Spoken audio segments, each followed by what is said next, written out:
Tonight, Shapeshifter feels like an accidental jeweller. And I say accidental jeweller because she studied the Michaela School of Fine Arts and went travelling and then needed to make some money. So she became a baker or pastry chef, but that's still baking stuff. And really only started her business 2 years ago. But Katherine-Mary Pichulik, the owner and designer of Pichulik Jewellery, she designs what she calls bold jewellery for brave women. I thought jewellery was meant to be fun. It is fun. There's lots of fun happening when you're bold and brave. Okay, bold and brave. All right. Now listen, take me through you grew up in Joburg, you came to Cape Town to study at Michaelis, and you did a degree in fine arts, which was probably 7 or 8 years ago? So I graduated from Michaelis in 2009 with I'm a Bachelor of Arts majoring in printmaking. Printmaking? Yes. And then what? There's no work in printmaking, so you decided to go traveling? No. You know, there's a process where you need to explore yourself. You have like a kind of quarter-life crisis, and then you need to pack your bags and backpack around and do meaningless jobs, and that's what I needed to do. Okay. Before I found what my vocation was. And on the path to the vocation, you end up as a pastry chef, actually being paid a proper salary to do that? Yes, I was. I was being paid a very small amount and having to go in at like 3 a.m. in the morning in Brixton in London and working long hours, working with industrial ovens and getting rashes from the yeast on my arms and burnt 1,000 times. And then I got put off pastry chefing and baking completely. And then traveled Spain and India and got inspired and came back to South Africa really broke with no money, living in a little crusty apartment and like hustling 1,000 different jobs. And then I started making jewelry at night for hobby, for fun and for myself. And then I would wear them around town and people would buy them off my neck. Isn't that the weirdest thing ever, though, that people will approach strangers in the street and say, oh, I love that, I must have it? Well, so no, it's not like they're like, can I buy? It's first like an initial conversation of like, oh, I like that. Where did you get that from? Bada. And the moment you say, I made it, they say, oh, then I'll buy it from you. Yeah, and I sold it for a very, very silly price. So whoever's walking out there with those necklaces. Silly prices, and they got a good deal? Or? They got such a good deal. An embarrassingly good deal. But that was, so the first time you actually start making jewelry then is as a hobby in the last couple of years? Well, I think I've always, I'm like a hand person. So baking, I see like baking and printmaking and any kind of crafting creative process is quite similar.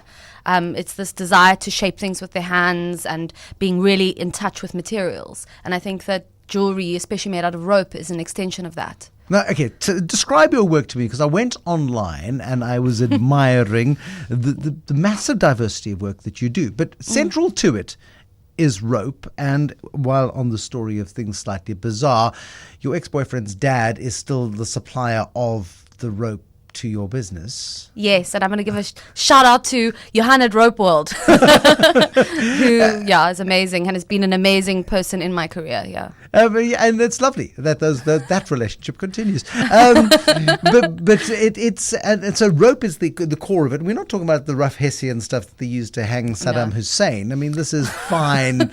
Great reference. Thanks. Anytime. I'm in marketing, didn't you know? But it's really fine, beautiful, but would otherwise be quite utilitarian material. So I kind of see it as an alchemy of sorts. So it's like looking at something that's industrial, a material that's traditionally used for sailing, yachting, climbing, scaling. And then through touch, intention, and design, it's just transformed into something beautiful. So, and I kind of see that kind of process as a modality that also explains what we do internally with my team and also with the women who wear the product is through wearing the pieces, they get to actualize and kind of experience their own braveness and power. So I see it as a whole transformative process. But you've gone from zero to a well-known designer of jewelry in a very short period of time. What was the big breakthrough? I mean, knotting a couple of bits of rope and adding pretty baubles and bits to them is one thing. But reduce it. Creating an enterprise that people recognize, and that as far afield as Italy, people go, this is somebody who's actually got something quite special going in a relatively short period of time. I can't say that it's. I think it's the conjunction of multiple elements that come together. I think it's the zeitgeist of kind of now and what kind of is happening in fashion, the interest of global markets looking at South Africa and Africa for design. I think it's also this kind of need for women to kind of move away from their inadequacies being capitalized on in fashion and cosmetics, and for people also like giving an authentic offering. And I think that's what I've always essentially tried to do with this work, is it's been unpretentious, trying to be really honest with my consumer, building relationships and building a team where we connect. But you don't have a business background. You have an arts background. So you must have gone through the school of extraordinary hard knocks and learned really, really quickly. Yeah, I've made some shocking mistakes. Like? Okay, so basic material things like trying to understand different adhesives. So the fact is like I have to join certain things together, and then when they go in flight, they go through multiple temperatures. And then sometimes your box, whatever, can get lost, and then it's sent across the world and is 3 months delayed, and then it arrives on the other side after all these kind of climate changes, and they've all popped off. Not taking a deposit on an order, and then kind of totally producing it and sending it off. Oh. To no response. And a deleted email address, and like these kind of naive but wonderful teachings. But you clearly only make mistakes once each. Yeah. Well, yeah, I think I do kind of quite consciously look at my path and see what works and what doesn't work and try and learn from that. And you've set up a formal business from somebody making jewelry part-time at night. You've now got teams of marketers and teams of manufacturers and teams of people, even an HR division, which suggests that you've gone from startup to boost up quite quickly. Yes, well, we've got 18 people on our payroll, and then we've got various suppliers and people who assist us. And yeah, so it has formed, we VAT registered, if that's a silly, when I got VAT registered, I was like, oh, what? I'm so grown up. I'm an adult. And yeah, it's a fully fledged exporting business. Katherine-Mary Pichulik is the owner and designer of Pichulik Jewellery. She's a Cape Town-based jewellery designer. Out there, it's in the V&A waterfront in Newtown in Johannesburg, and 14 countries to which you export. Now, where's demand biggest? I'm sort of seeing in Northern European. I mean, is that where people like big, bold jewellery for brave women? Well, we've got I'd say that there's a large demand in the States. In their kind of capital cities. And then I'd also say we've got agents in the Scandinavian region.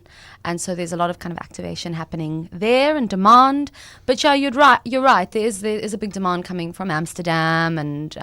But it's generally taller women. I mean, if you look in Northern Europe and have you looked at me? I'm 5'2". You're 5'2", but you're wearing a very delicate piece. I can wear bolder. It's not about your height or your size. No, but it's about your spirit. Damn it! Okay, got you. I understand now. I apologize. Retrace your steps. I'm so back in my box. Okay, good. Who's funded your business? So I started with no seed capital, and my mom kind of has helped me out in certain points, but it's predominantly been a bootleg business. So it's basically because our margins are good, and I kind of structured it from the beginning in a way that was quite sustainable and scalable. So its profits has organically grown it. But who taught the art student the business lessons? Well, I grew up with a mom who's a business owner. She owns a PR agency in Johannesburg. So I grew up, there's a picture of me when I was little, I think 4, with a little briefcase, because that's what I kind of mimicked myself on, of this kind of enterprising mom, businesswoman mom. And then also I've got to kind of come from a lineage of women who have always kind of made their own paths with being enterprising and having little businesses. And then also my brother is also a business advisor and works in kind of that space. And then my dad's a designer, so I've also had that kind of influence coming in. And do you take guidance from your brother? No. Very stubbornly, and it's fine. Like, if Has he given you any useful advice? Oh at no, all? completely. Okay, good. Completely. He's incredibly useful in giving me advice, but I think it's like all the stuff of sisters and brothers comes up when he's giving me advice. Like, so if his business partner gives me the exact same advice, It's brilliant. Brilliant, groundbreaking, totally needed, how wonderful. But then my brother's like, I told you that like 6 months ago. So Who yeah. are you? Now, you move something like 1,700 pieces of jewelry, which is no small feat, per month. Yeah. I mean, that's a lot of work. That's a lot of production. Yeah, no, it is. But it's also, the ranges are quite diversified. So there are some pieces which are simpler to produce, and kind of move quite quickly, but our margins are obviously smaller on those. But then we've got our kind of high-end bespoke ones where you really have to be quite skilled, and those are fewer of. So when I say that kind of number, it's made up of multiple styles. And what percentage of what you produce is exported?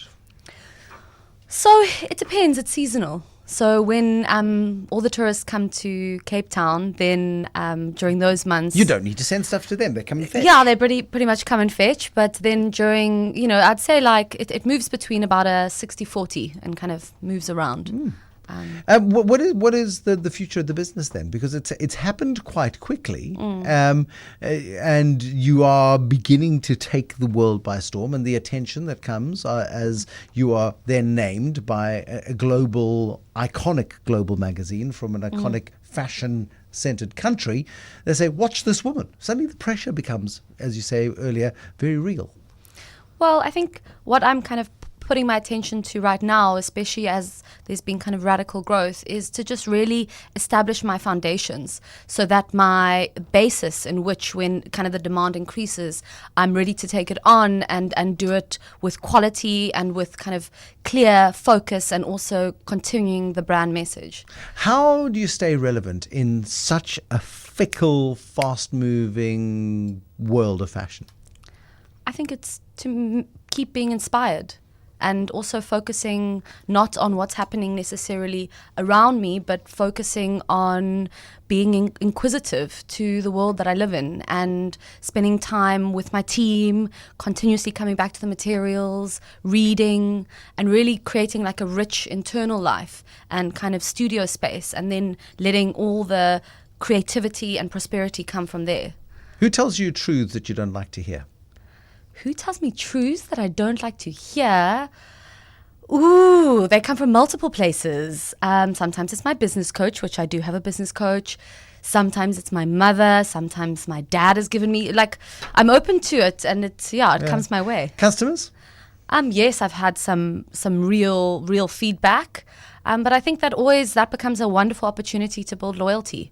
Is that if you respond in a real honest and compassionate manner, you tend to find that these customers become even more loyal to the brand. And that's it. I mean, with something as intensely personal as jewelry, to you as the creator, the designer, the owner, chief cook and bottle washer, baker, all of these things thrown into one, it must be quite hard sometimes.